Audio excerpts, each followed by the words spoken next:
अदिति चौहान। जी ma'am आपका parcel. भैया नहीं चाहिए प्लीज। मैम अगर आपको नहीं चाहिए तो आपने जहाँ से ऑर्डर किया है वहाँ से आप रिटर्न रिक्वेस्ट डाल दीजिए, वापस हो जाएगा, पर यहाँ तो आपको लेना पड़ेगा। ठीक है दीजिए। मैम हाँ एक गिलास पानी मिलेगा? भैया आप कहीं और पी लो पानी प्लीज। मैम बहुत ज़ोरों की प्यास लगी है। ठीक है लाती हूँ।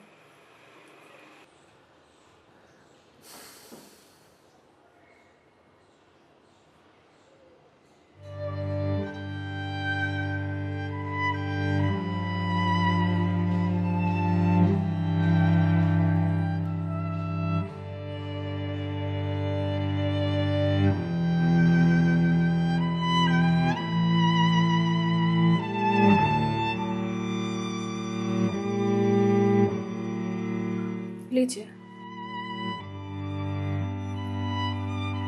लीजिए भैया, देख क्या रहे हैं?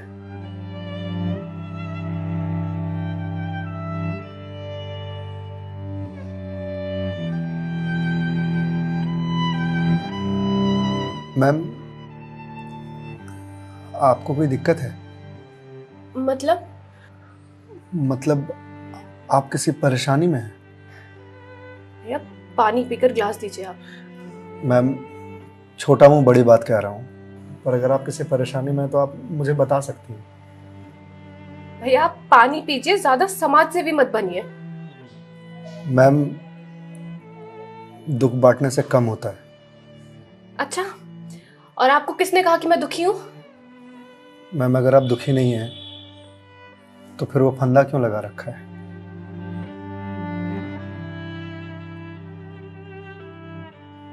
मैम मैंने सुना है खुशियां बांटने से बढ़ती हैं और दुख बांटने से कम होता है। मैम बड़े से बड़ा दुख कम हो जाता है अगर आपके पास कोई सुनने वाला हो। मैम प्लीज़ मैम रोइए मत मैम। मैम देखिए ये तो मुझे नहीं पता कि आपको क्या परेशानी है, पर अगर आप मुझे बताएंगे तो शायद मैं कोई सॉल्यूशन निकाल पाऊँ। नहीं, कोई मेरे लिए कुछ नहीं कर सकता। मेरे पास अब मरने के अलावा कोई ऑप्शन नहीं है। मैम ऑप्शन तो ढूंढने से मिलता है ना। आप एक बार मुझे बताइए ना, शायद मैं कोई जीने का ऑप्शन ढूंढ पाऊँ आपके लिए। क्यों बताऊं तुम्हें? क्या कर लोगे तुम? मैंने बोला ना, मेरी हेल्प कोई नहीं कर सकता है। मैम आप अगर मुझे नहीं बताएंगे तो मैं वैसे भी कुछ नहीं कर पाऊंगा, पर अगर आप मुझे बताएंगे तो शायद मैं कोई हल निकाल पाऊं। और अगर कोई हल नहीं निकला तो आप तो वैसे भी सुसाइड करने जा रहे थे, तो जाने से पहले अपना दुख मुझे बताते जाइए प्लीज।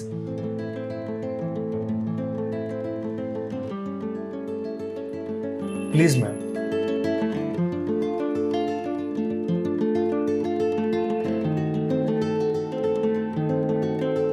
मैं ईएमआईज़ के चक्कर में फंस चुकी हूँ। मतलब मैम?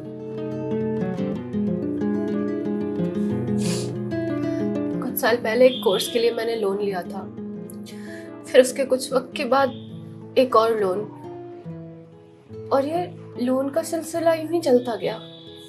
इस महंगाई के जमाने में पैसे की जरूरत तो हर किसी को पड़ती है, मुझे भी थी। मैंने प्राइवेट कंपनी से भी लोन लिए, ज्यादा ब्याज पर, और अब मैं उन्हें चुका नहीं पा रही हूँ। क्यों मैम, आपके पास जॉब तो होगी ना? जॉब थी, पर मैं जिस कंपनी में जॉब करती थी उस कंपनी ने मुझे ये कहकर टर्मिनेट कर दिया कि फाइनेंशियल लॉस के कारण वो मुझे और मुझ जैसे कुछ एम्प्लॉयज को सैलरी नहीं दे सकते।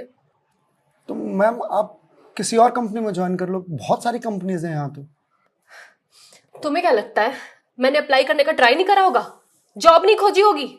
बहुत की थी, पर इस रिसेशन के जमाने में जॉब मिलना कितना मुश्किल है ये तुम जैसे डिलीवरी बॉय को क्या पता।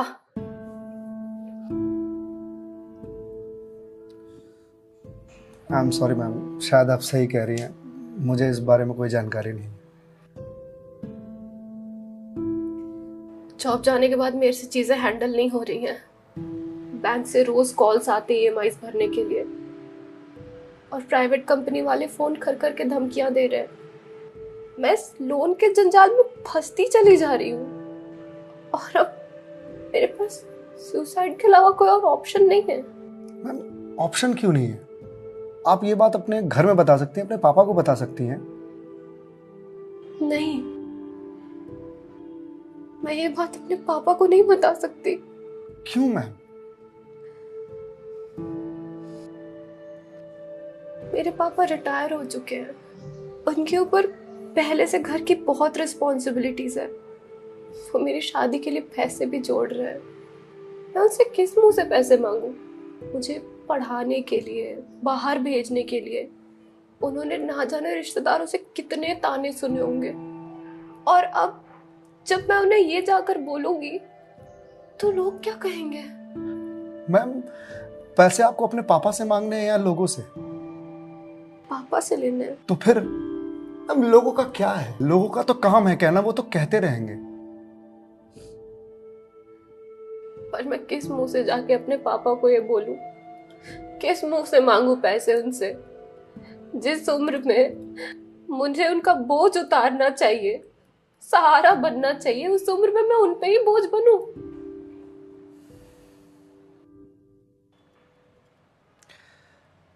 मैम एक बात बताएंगे आप, बचपन में आपके सबसे फेवरेट चीज क्या थी? बचपन में मुझे साइकिल का बहुत शौक था। तो मैम आपको साइकिल किस एज में मिली थी? यही कोई 8 साल की होंगी मैं। तो साइकिल तुरंत मिल गई थी आपको? नहीं, पापा तो मान ही नहीं रहे थे। बोल रहे थे गिर जाएगी, चोट लगा लेगी। तो फिर कैसे साइकिल मिली? बहुत जिद की थी मैंने, बहुत। खाना पीना सब छोड़ दिया था। तो मैम साइकिल के लिए जो जिद किया आपने, तो शर्म आई होगी आपको? तो मुझे मुझे क्यों शर्म आएगी? पापा है वो मेरे, उनसे जिद नहीं करूंगी तो किससे जिद करूंगी? तो मैम जब बचपन में साइकिल के लिए जिद करने में शर्म नहीं आई तो अब क्यों आ रही है? मैम अभी आपने कहा कि आपके पापा आपकी शादी के लिए पैसे जोड़ रहे हैं, और आप तो यहाँ सुसाइड कर रही हो, तो वो उन पैसों का क्या करेंगे? या उन्हें ये जानकर बहुत खुशी होगी कि उनकी बेटी ने शादी का बोझ हल्का कर दिया उनके सिर पर से।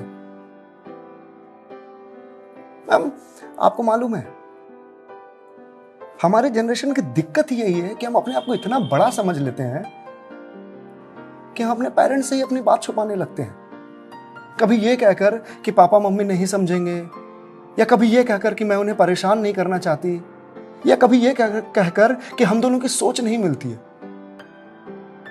एक बार आप अपनी दिक्कत अगर अपने पेरेंट्स से शेयर कीजिएगा ना, तो आपको जीवन में फिर कभी सुसाइड करने की जरूरत नहीं पड़ेगी, या मेरे जैसे किसी अनजान से अपनी बात शेयर करने की जरूरत नहीं पड़ेगी। प्लीज मैम एक बार शेयर करके देखिए। उनसे बेहतर दोस्त इस दुनिया में कोई नहीं हो सकता। प्लीज मैम एक बार ट्राई कीजिए, प्लीज मैम।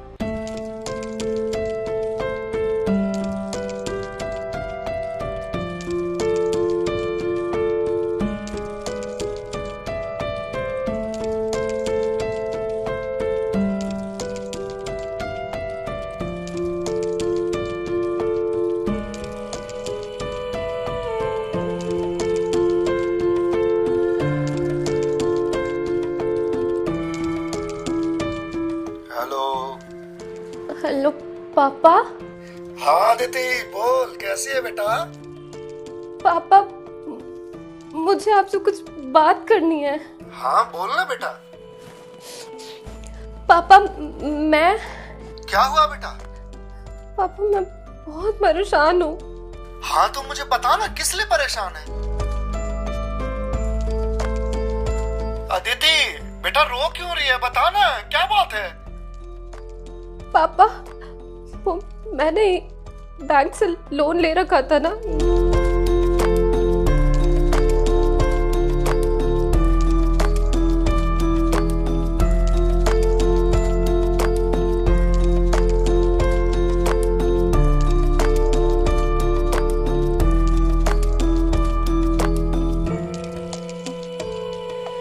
देख बेटा, जो हो गया सो हो गया, तू चिंता मत कर, मैं हूं ना, अभी तेरा बाप जिंदा है, मैं काम करता हूँ, मैं कल ही तेरे पास आता हूँ, तो बिल्कुल भी चिंता मत कर। हाँ पापा, आप प्लीज आ जाइए। देखा मैं, आपके पापा आपके एक फोन पर यहाँ आने को तैयार हो गए और आप इतने दिनों से अकेले सफर कर रहे थे। मैम, मम्मी पापा से बढ़िया दोस्त कोई हो ही नहीं सकता। आप एक बार उन्हें दोस्त बना करके तो देखिए। आप सही कह रहे हैं भैया, मम्मी पापा से अच्छा दोस्त कोई नहीं हो सकता है। Thank you. It's okay ma'am, ये लीजिए क्लास। वंस अगेन भैया, thank you so much. It's okay ma'am, bye. Ma'am ji? मेरे पास आपके लिए कुछ है, यहीं रुकिएगा, मैं थोड़ी देर में आता हूँ।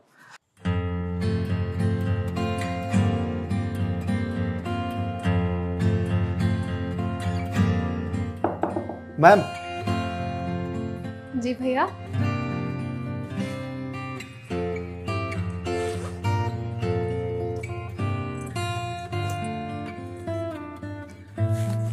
मैम, ये आपके लिए।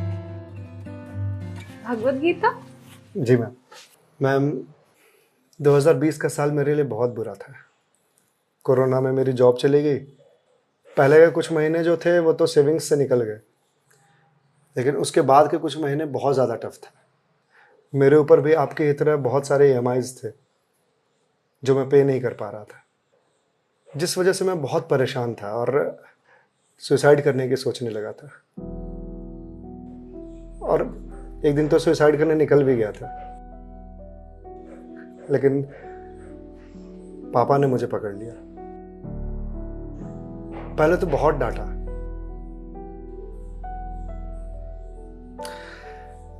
फिर उसके बाद सीने से लगा करके कहा कि तू चिंता क्यों करता है, मैं हूं ना। उन्होंने ही मेरे सारे बिल्स पे किए और उसके बाद ये भगवत गीता दिया मुझे और बोला, बेटा जीवन में जब भी कोई परेशानी आए, किसी चीज का हल ना मिले तो ये पढ़ लेना। इसमें जीवन की सारी परेशानियों का हल तुझे मिल जाएगा। और मैम, वो दिन है और आज का दिन है। आज जिस कंपनी से मैं आपको डिलीवरी करने के लिए आया हूं वो मेरी ही कंपनी है। आपकी अपनी कंपनी है? जी मैम। कोरोना के बाद मैंने अपना स्टार्टअप शुरू कर दिया था जॉब जाने के बाद, क्योंकि जॉब मिल ही नहीं रही थी। तो अगर आपकी कंपनी है तो फिर ये डिलीवरीज आप क्यों कर रहे हैं? मैम, मुझे अच्छा लगता है अपना काम खुद करना, और शुरुआत तो मैंने अकेले से ही किया था ना। आज भी जब मन करता है तो निकल जाता हूँ डिलीवरी करने के लिए। और देखिए, आज तो निकलना मेरा सफल रहा, आपसे मुलाकात हो गई। और जो सीख मुझे भगवत गीता से मिली वो मुझे आपको देने का मौका मिला। मैम, वैसे तो बहुत सारी बातें हैं इसमें सीखने की, पर जो सबसे अच्छी बात मुझे लगती है वो ये कि जो समय है ना, ये कभी एक सा नहीं रहता। आज बुरा समय है तो कल अच्छा समय जरूर आएगा। आज अंधकार है तो कल सवेरा जरूर आएगा। इसलिए कभी भी अच्छे समय में इतराना नहीं चाहिए और बुरे समय में विचलित नहीं होना चाहिए। समय है, कट जाएगा। मैम, इस एक थॉट ने मेरी पूरी जिंदगी बदल दी। मैम, तो अब आप पढ़िए इसको।